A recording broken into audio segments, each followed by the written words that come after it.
కడప నగర సమీపంలోని పబ్బాపురం గ్రామ రైతులకు అధికారులు తగిన న్యాయం చేసి వారి భూముల పరిరక్షణకు తగిన చర్యలు చేపట్టాలని స్థానిక రైతులు కోరుతున్నారు. ఈ మేరకు వారు మాట్లాడుతూ స్వాతంత్ర్యం రాకముందు నుంచే తమ పూర్వీకులు ఇక్కడే నివాసం ఉంటున్నారని తెలిపారు. స్వతంత్రం రాకతలక నుంచి రైతులే ఉన్నారు. ఇక్కడ ఇది ఇనాం భూమి కావడం వల్ల ఆహార కొరత ఏర్పడతానని 100 ఎకరాలు ఇనాందారుడు ఉండడం వల్ల ఇనాందారుడు ఒక్కడే సాగు చేయలేక ఆహార కొరత వస్తుందని ప్రభుత్వం గుర్తించి 1950లో రైతువారి చట్టం తెచ్చి అప్పట్లో రైతులు ఎవరున్నారో వాళ్ళకు సర్వే చేసి రైతుకు 67%, ఇనాందారుడికి 33% అని అప్పుడు సర్వే మరియు సెటిల్మెంట్ అని ఒక అడంగల్ తెచ్చింది సార్. జివో ఆ అడంగల్లో ప్రతి ఒక్క సర్వే నెంబర్కు ఒక రైతును కనపరిచి ఆ రైతుతో శిస్తు కట్టించుకొని అతని పేరు రాసింది. అప్పట్లో ఎవరున్నారని దాన్ని అడంగల్ పహాని అంటారు. గ్రామ లెక్కల నెంబర్ 3 అంటారు దాన్ని.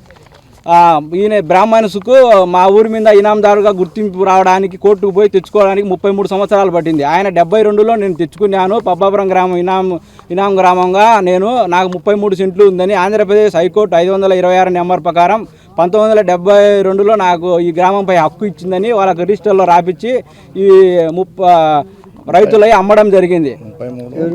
టీచర్స్ చింతా సుబ్బరాయుడు అనే సొసైటీకి అమ్మడం జరిగింది. సొసైటీ తరపున వాళ్ళు ప్లాట్లు వేసి 5 సెంట్లు అడ్డుకున్నారు. కానీ పబ్బాపురం పొలంలోనే రైతులకు 67 సెంట్లు వస్తుంది, బ్రాహ్మణ్స్కు 33 సెంట్లు మాత్రమే వస్తుంది. బ్రాహ్మణ్స్ అమ్మినారు కానీ రైతులు ఎవరు అమ్మలేవారు. రైతులే ప్రతి ఒక్క సుబ్బారావు, మురళీరావు, రాఘవేంద్ర వీళ్ళంతా మా కాడ ఎకరాకు 40,000 డబ్బులు తీసుకొని వాళ్ళు 33 సెంట్లే మాకు ఆ ఊర్లో హక్కు ఉంది, మా వంశ పరంపరమే అని చెప్పి మాకు సైన్ చేసి ఇస్తే అది విఆర్ఓ గారికి ఇస్తే విఆర్ఓ గారు డిటి సార్కి ఇస్తే డిటి సార్ సర్వేను పంపించి మాకు సర్వే చేసిన తర్వాత ఎంఆర్ఓ సార్ మాకు రైతువారి పట్టా ఇవ్వడం జరుగుతుంది. రైతువారి పట్టా వచ్చిన తర్వాత ఆన్లైన్ ఎక్కడం జరుగుతుంది. సార్ మాకు దయచేసి మాకు న్యాయం చేయాలని మేము కోరుతున్నాము. వచ్చేసి 67% మాకు 33% స్వామికి అని చెప్పినారు. ఇప్పుడు కాకపోతే ఏమంటే ఎకరా వేరే వాళ్ళు వచ్చేసి రైతులందరూ వేరే వాళ్ళు రిజిస్టర్ చేసినారు. వాళ్ళకు మన టీచర్స్ అసోసియేషన్కు వాళ్ళు ఇప్పుడు వచ్చేసి మేము 70 మాది సగం మీది 30% అంటే వాళ్ళు వినకుండా మొత్తం అంతా కబ్జా చేసి దౌర్జన్యం చేస్తున్నారు. కాబట్టి మాకు ఫ్లాట్లు ఇస్తున్నారు. టీచర్స్ అసోసియేషన్ నిలబెట్టాల్సిందే మేము కోరుతూ మాకు న్యాయం చేయాలని కోరుతున్నాం.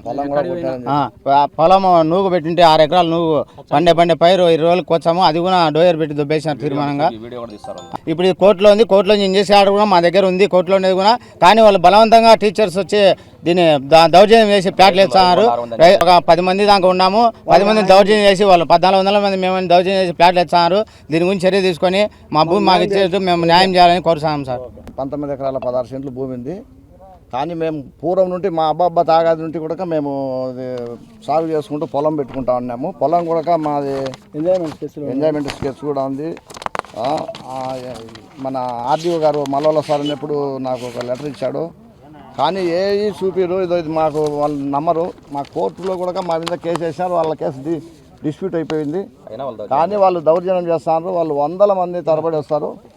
మేమేదో బొక్క రైతులము, చిన్న సన్నకారు రైతులము, 4-3 ఉంటే వాళ్ళు మేము ఇప్పుడు కూడా సాగులో ఉన్నాం. సాగులో ఉన్నా కానీ వాళ్ళు వచ్చి వాళ్ళే ఎంప్లాయీస్, వాళ్ళు పిల్లలకు బడులు చెప్పే స్కూళ్ళు చెప్పేవాళ్ళు. వాళ్ళకు సోత్రందారుడు బాబనాయ మీద 33 సెంట్లు వాళ్ళకు వస్తుంది.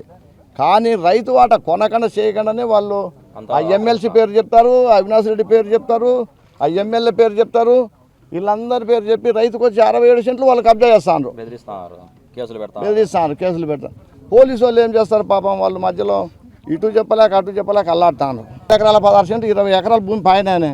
కానీ మా వాట మాకు కట్టిండి స్వామిని అడుకుంటాను. అది కూడా వినడంలా దౌర్జన్యం చేస్తాను. అక్రమంగా కేసులు పెడతారు, క్రిమినల్ కేసులు పెడతారు. మాకు పరిష్కారం చేయాల.